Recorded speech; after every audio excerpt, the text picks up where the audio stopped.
If you haven't had a Dutch apple pie before, it's like a standard apple pie with a regular bottom crust. Instead of a top crust, it has this crumble topping, and you need this recipe.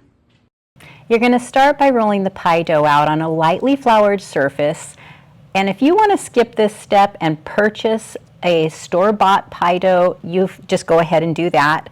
But I've got a little tip for transferring the pie dough. I use one of those flexible mats, and I just slide the mat underneath the pie dough, and then I slide it onto the baking dish. Now you want to avoid stretching the dough, so pull up on the edges and let it fall into the dish. Then trim all the excess dough. Tuck the edges under and flute the edges so it's nice and pretty. I'm just using my knuckles and fingers to make a fluted design, but you can crimp the edges with a fork or even a spoon. Next, you want to get your apples ready. Now I'm using this device that peels, cores, and slices the apples all in one, but you can do this by hand as well. I just love this device because it's so fast and easy.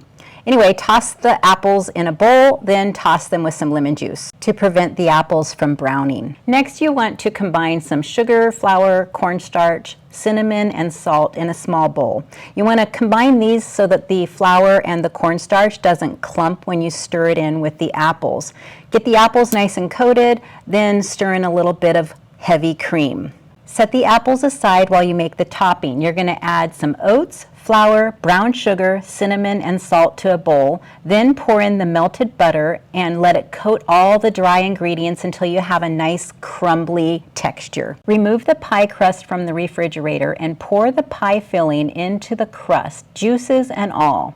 Then sprinkle the streusel topping on top of the pie. I'm just using my hands and packing it in there. It should be nice and mounded at this point. We're going to bake the pie at 425 degrees for the first 15 minutes on the bottom portion of the oven.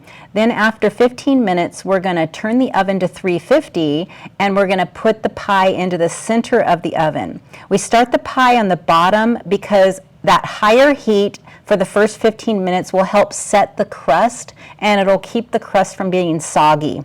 Now I slid a cookie sheet underneath the pie to prevent it from getting juices running all over the oven. If you remember, then just put the whole pie on the cookie sheet before you put it in the oven.